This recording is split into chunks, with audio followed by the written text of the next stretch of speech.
अस्सलाम everyone, welcome back to psychology lecture series. Chapter 1 to 17 upload हो चुके हैं, जिसमें हमने introduction to psychology, biological basis of behaviour, research methods, learning, memory, thinking, personality, उसके अलावा developmental psychology and health psychology और इस तरह के और बहुत से चैप्टर्स पढ़े हैं। इसी चैनल की प्लेलिस्ट में जाएंगे, साइकोलॉजी लेक्चर सीरीज़ के नाम से होगी, उसमें सारे सीक्वेंस वाइज चैप्टर्स अपलोडेड हैं। तो आप इन चैप्टर से तैयारी करके किसी भी तरह के एग्ज़ाम के लिए जा सकते हो। अगर आपने कुछ पूछना हो तो आप मुझे इंस्टाग्राम पे फ़ॉलो करके मैसेज कर सकते हो। क्लिनिकल साइकोलॉजिस्ट इकरा सईद के नाम से आईडी है। तो करंटली जिस टॉपिक पे हम डिस्कस कर रहे हैं वो न्यूरोट्रांसमीटर्स के बारे में है। हमने इनहिबिटरी वर्सेस एक्साइटेटरी न्यूरोट्रांसमीटर को डिटेल में डिस्कस किया है। देन हमने डोपामिन पे बात की, सेरोटोनिन को पढ़ा, एसिटोकोलिन के बारे में जानने की कोशिश की, गाबा पे डिबेट की। देन हमने नोरेपिनेफ्रिन एंड नोरेड्रेनालिन के बारे में भी पढ़ लिया है। आज हम बात करेंगे ग्लूटामेट के बारे में, ठीक है। अब आप लोगों को मैंने डिटेल में बता दिया कि एक्साइटेटरी न्यूरोट्रांसमीटर्स क्या होते हैं और इनहिबिटरी न्यूरोट्रांसमीटर्स क्या होते हैं, ठीक है। तो ग्लूटामेट जो है वो एक एक्साइटेटरी न्यूरोट्रांसमीटर है, जो कि एसेंशियल रोल प्ले करता है फिजियोलॉजिकल एंड पैथोलॉजिकल फंक्शंस में।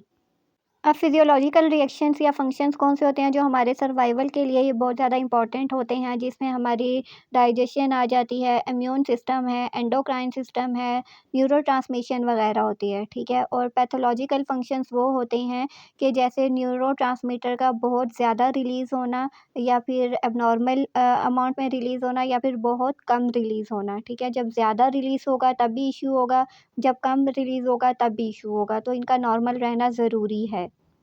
उसके अलावा न्यूरोडिजेनरेटिव डिसऑर्डर्स भी आ जाते हैं, जिसमें पार्किंसंस डिजीज़ और अल्ज़ाइमर डिजीज़ वगैरह आता है, ठीक है। तो ये सारे पैथोलॉजिकल फंक्शंस होते हैं। डायग्राम की हेल्प से थोड़ा अंडरस्टैंड करने की कोशिश करते हैं। राइट साइड पे बिलियन ऑफ न्यूरॉन्स का स्ट्रक्चर है, जो कि हमारे ब्रेन में होते हैं, ठीक है। सेल बॉडी होती है, एक्सॉन होता है, टर्मिनल बटन्स होते हैं, डेंड्राइट्स वगैरह होते हैं, ठीक है। दूसरी साइड पे, लेफ़्ट साइड पे या मिडल में अब हमने इसी स्ट्रक्चर को ज़ूम किया है, ठीक है। जब इसको हम ज़ूम करते हैं तो हमारे पास कुछ इस तरह से ये स्ट्रक्चर होता है। फर्स्ट पे हमारे पास प्री साइनेप्टिक न्यूरॉन होता है, दरमियान में स्पेस होती है जिसको साइनेप्स या साइनेप्टिक क्लेफ्ट कहा जाता है, और लास्ट में पोस्ट साइनेप्टिक न्यूरॉन होता है।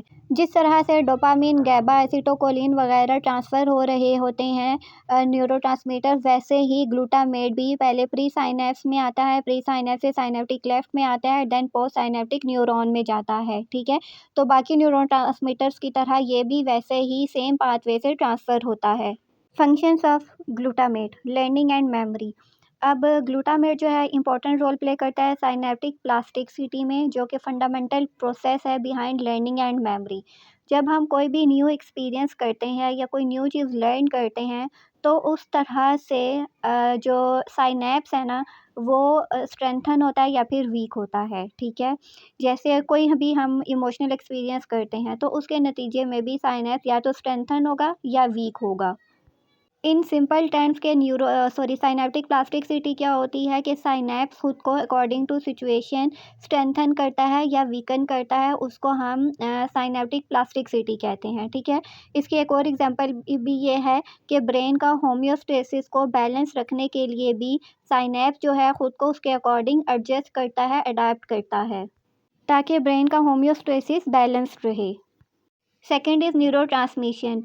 अब जो कम्युनिकेशन हो रही होती है न्यूरॉन्स के दरमियान में इन फॉर्म ऑफ सिग्नल्स और न्यूरोट्रांसमीटर्स, ये उसमें भी रोल प्ले करता है, न्यूरोनल एक्टिविटी को रेगुलेट करता है और एक्साइटेबिलिटी को, ठीक है। अब एक्साइटेटरी ट्रांसमीटर क्या होते हैं, इनहिबिटरी न्यूरोट्रांसमीटर्स क्या होते हैं, उसके लिए आप लास्ट लेक्चर लाजमी अटेंड करो, ताकि आपको आइडिया हो और बार बार हम ये चीज़ें एक्सप्लेन ना करें। उसके बाद न्यूरो डेवलपमेंट है। ग्लूटामेट जो है वो growth and maturation of neurons में भी इम्पॉर्टेंट रोल प्ले करता है। Fourth one is neuro protection, यानी ग्लूटामेट जो है वो न्यूरॉन को हेल्प करता है, एक शील्ड प्रोवाइड करता है, ताकि न्यूरॉन को कोई भी इंजरी या डिजेनरेशन ना हो।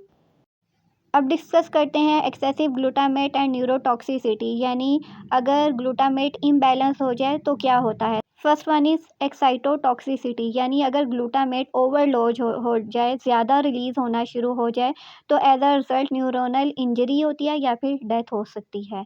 Second one is neurodegenerative disease हो जाती हैं, यानी अगर ग्लूटामेट ज़्यादा अमाउंट में रिलीज़ होगा तो न्यूरो डिजेनरेटिव कंडीशंस होंगी, जैसे अल्जाइमर्स और पार्किंसंस वगैरह। इसके अलावा ग्लूटामेट एंड न्यूरोलॉजिकल डिसऑर्डर्स भी हो सकते हैं, जैसे एपिलेप्सी, सीजर्स जो हैं वो बार बार अकर होना शुरू हो जाएंगे। एंजाइटी डिसऑर्डर्स हो सकते हैं, डिप्रेशन हो सकता है और स्किज़ोफ्रेनिया की तरफ भी इंडिविजुअल लीड कर सकता है। हाउ टू बूस्ट और इंक्रीज ग्लूटामेट लेवल, ठीक है। अब न्यूरोट्रांसमीटर्स का बैलेंस होना बहुत ज़्यादा ज़रूरी है। अगर इम्बैलेंस हो तो भी प्रॉब्लम्स क्रिएट होते हैं, जैसे हमने पहले पढ़ा। तो अब इसको इंक्रीज़ कैसे किया जा सकता है? एक्सरसाइज, गुड स्लीप, स्ट्रेस को कम करके, मेडिटेशन करके, विटामिन डी जो है उससे भी ग्लूटामेट का लेवल बैलेंस्ड होता है। और कॉग्निटिव ट्रेनिंग, यानी पॉजिटिव माइंडसेट रखना चाहिए, पॉजिटिव चीज़ों पे फोकस करना चाहिए, प्रॉब्लम को अंडरस्टैंड करके सॉल्यूशन पे फोकस करना चाहिए, ठीक है। तो ये कुछ चीज़ें हैं जिसमें एक्सरसाइज, स्लीप और स्ट्रेस को कम वगैरह करना, ये हर चीज़ के लिए बहुत ज़्यादा इंपॉर्टेंट है। फिर चाहे हमारी मेंटल हेल्थ हो या फिर फिज़िकल हेल्थ हो। कोई सवाल हो कमेंट्स में पूछ सकते हैं, अदरवाइज़ इंस्टा पे भी आप लोग मुझे मैसेज कर सकते हो। तो see you in the next video, till then take care, अल्लाह हाफ़िज़।